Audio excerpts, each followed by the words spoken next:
Hello. Let me fix this just a little bit. So, no one can tell, but I am in my bathroom at home, and I mean home in Marietta. It's been a crazy couple of days. It's kind of confusing because of the time difference. But yes, I'm home. I am quarantined for 14 days. I know that I'm going to have to explain it to a lot of people, and I feel like this would just be the easiest way, the most consistent way, and just a way for everyone to have the same information. I know everyone was thinking like, oh, like you're gonna come back in May, things are better in New Zealand right now, so you're staying, and that's what I thought too.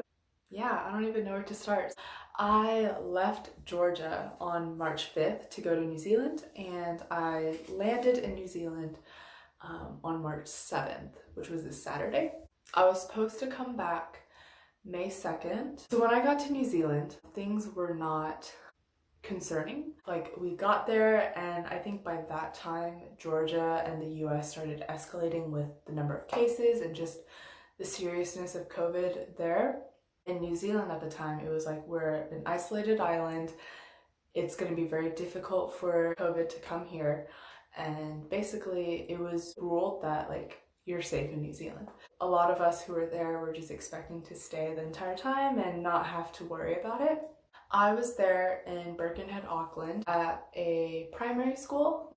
Things were going great. I remember the first weekend, like, I had booked all these trips that I was going to do while I was here, and I had a lot of peace, and like my family had a lot of peace with like me being in New Zealand since nothing was getting out of hand yet. Up until last Friday, I had been telling family, I had been telling friends that, like, you know what, like, I know you guys are asking, like, am I coming back? And the answer was no, like, things are fine here. On Wednesday last week, the Prime Minister did release a statement asking for anyone who had been traveling in the past 14 days to self-isolate for that time period. So those of you who have been keeping up with the vlogs and whatever know that that Wednesday was my 12th day of being in New Zealand. So on day 13 and 14, which was Thursday and Friday, I did self-isolate. I told my principal and everyone, and they just said, hey, we'll see you on Monday, like, just rest and do whatever.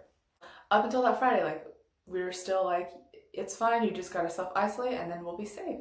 And so Friday night / Saturday morning was kind of the tipping point for where everything just went straight downhill. I woke up on Saturday morning from an email from UGA and my coordinator and USG. They were saying, with the circumstances, we are asking for all study abroad students to return to their homes in the United States. You have an option to stay, but if you stay, please know that, like, you are no longer going to be considered a student from the university.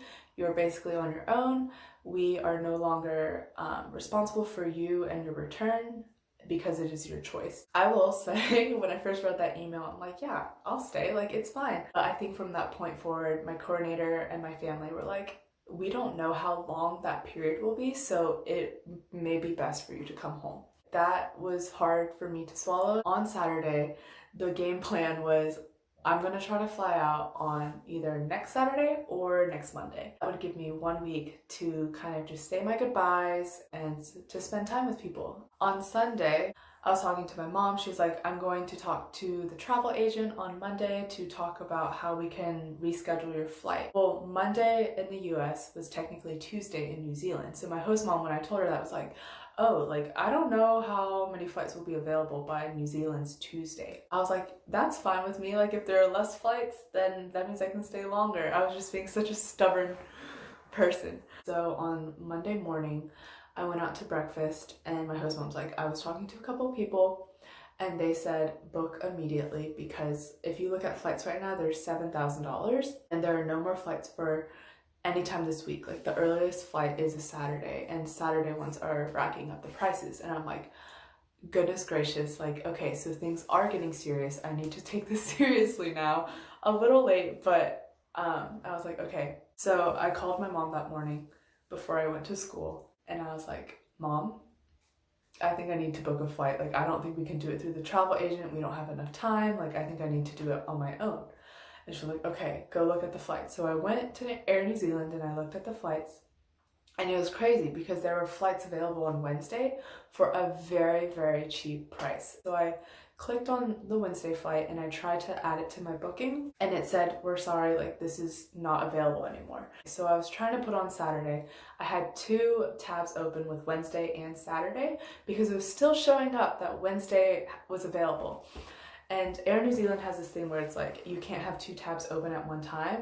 I was like trying to add the Saturday one, but miraculously they added Wednesday and it was like available. And I'm like, wait, Mom, they just added Wednesday. She's like, is it like, can you pay for it? And I'm like, oh, let me try. So I tried to pay for it and it went through. I'm like, Mom, I got the Wednesday one. She's like, oh my gosh, like, thank goodness. And so I went out to my host family and I told them like, I got the Wednesday one, thank God. And they're like, okay, good, because like we were afraid that you would be stuck in New Zealand for an indefinite time. I felt a lot of like peace after that, and so I walked to school, everything was fine. I had updated my principal who said, yeah, honestly, we're not even sure if we can stay open even till Wednesday. I was talking to a couple other teachers and they're all like, we're so glad that you were able to find a flight for that price, like that's amazing. And so like things felt fine, like we're just gonna move along. I would have a Wednesday flight now. And I'm like, you know what, like I'll just be able to process it over the next 3 days. I'll have a full day to pack, like everything's gonna be fine. I was like accepting like, you know what, you're going home on Wednesday and that's okay. Well, by Monday at 2 p.m. we still had students in the classroom because school ends at 2:30, and 2 teachers come into my classroom and like, hey, they're closing schools and everything tomorrow on Tuesday. I'm like, why? And she's like, the Prime Minister has declared that we're going to a level 4 in 48 hours. So a level 4 means that no one's allowed to leave. Everything shuts down. I was calculating in my head like, oh my gosh, level 4, does that interfere with my Wednesday flight? I'm like, yeah, my Wednesday flight is at 7 p.m. and if it's 48 hours from 2 p.m. on Monday, am I going to be able to get on this flight? And so I'm freaking out at this point. So I go on Air New Zealand and I look at what their flights are, and they have an available one on Monday, which was that day at 7 p.m. I had gotten all my stuff. I ran out. I didn't even get to say bye to my kids because they were like at play. I didn't get to say bye to my mentor teacher because she was out sick. I didn't say bye to like literally anyone. I bolted out, and any teacher I saw on my way out, I'm like, I have to leave. It was so good to meet you. I'm so sorry. I hope I can see you again soon. And they're like, no, please go. We're so glad that you're able to like get home, and please get home safely. And I'm like, thank you. And I'm just like running. I ran home and I got back to my room and I opened my laptop. Monday flight was still there. So I called my mom, like, I'm booking it for Monday, 7:35. She's like, okay. We live pretty far from the airport, so like it takes a good amount of time. I think it takes normally 30 minutes to get there, taking into account like traffic at like 3 to 4 p.m. and also just like the whole city was going crazy because they all had received the news we're shutting everything down. So like everyone's going to supermarkets, everyone's trying to get groceries, and like people are just like kind of frantic. So with that in mind, I'm like, okay, I need to get my bags ready by 3:30 p.m. I took a shower. I just started packing everything from the closets, from the drawers, like all of my stuff I was just shoving into my suitcase. I didn't even get to say bye to my host family in a proper way. Like it was a very rushed, like, I'm so sorry about all this happening. I wish we could stay longer. And like, yeah, it was really unfortunate. My host mom was like, we were gonna prepare you a nice dinner and like a nice farewell. I said bye to my host siblings, and like they didn't really understand what was going on. And so by like 3:40 I was in the car and we were driving to the airport. I got there and I said bye to my host mom. They weren't allowing anyone inside the airports except people who had tickets. So like we said bye in the parking lot. I checked in, and the funny thing is I don't have a scale. I don't have anything to measure how heavy my luggage was, and also I wasn't thinking about that at all. So the limit was 23 kilograms. And when I weighed it, mine was 26 kilograms. So I was 3 kilograms over, equivalent of 6 pounds.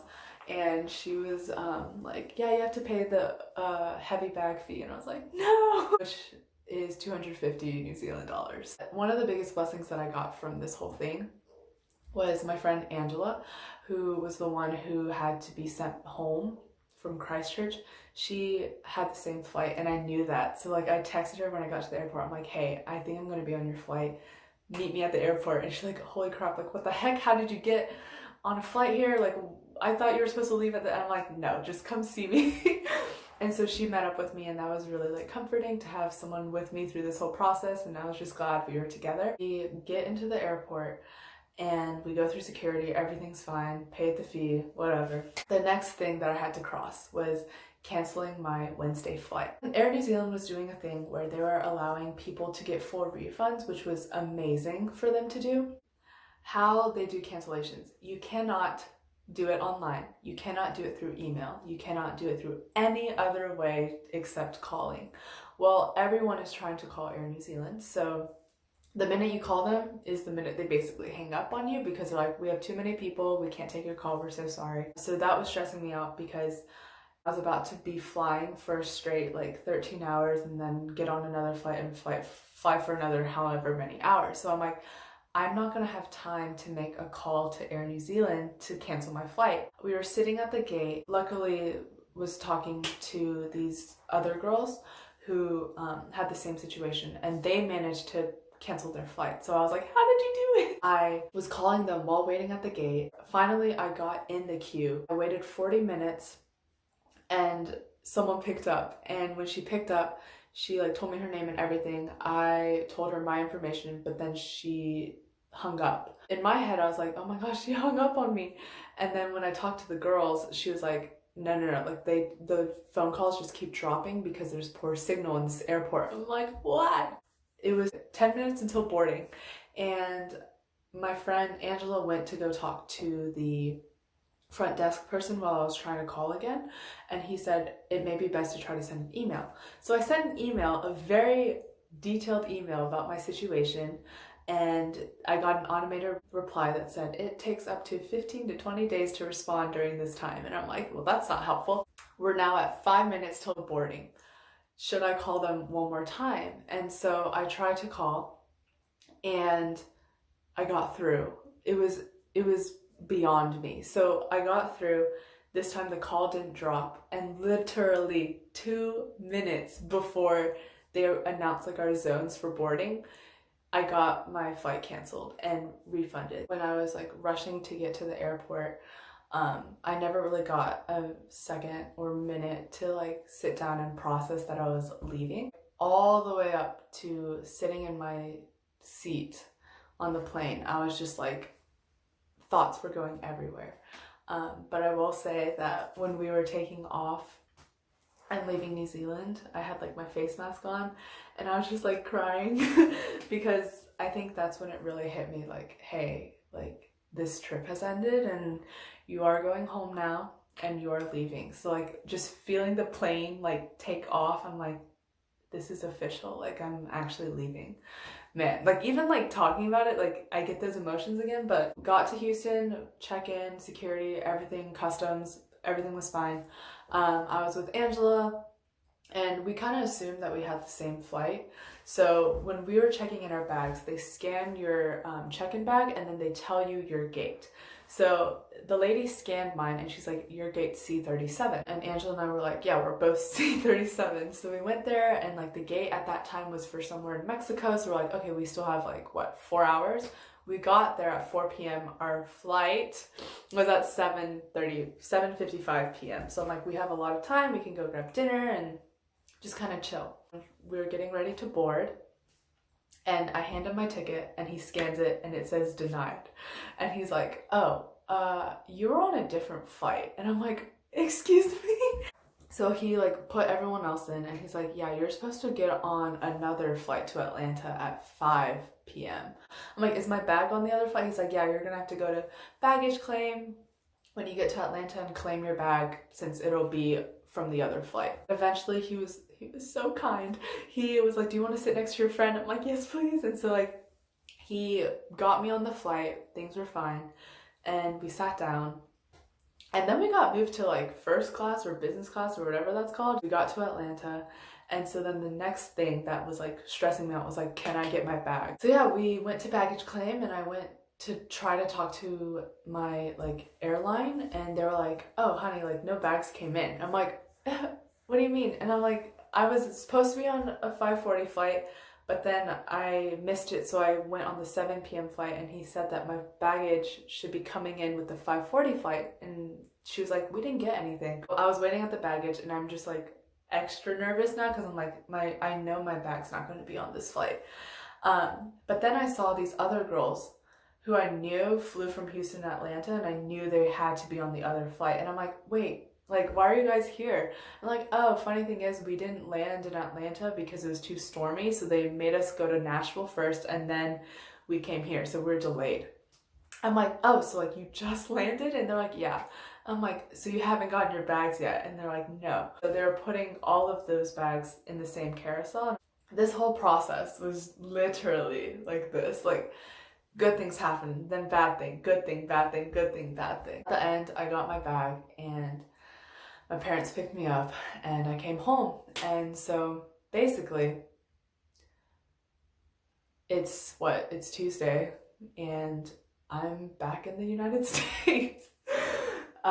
So yeah, I didn't tell anyone because I didn't really have time to tell anyone because that was kind of the last thing I needed to think about. And while I was on the plane and everything, I was like, you know what, I think making a video to explain this whole thing will just be easier for me and hopefully for everyone else.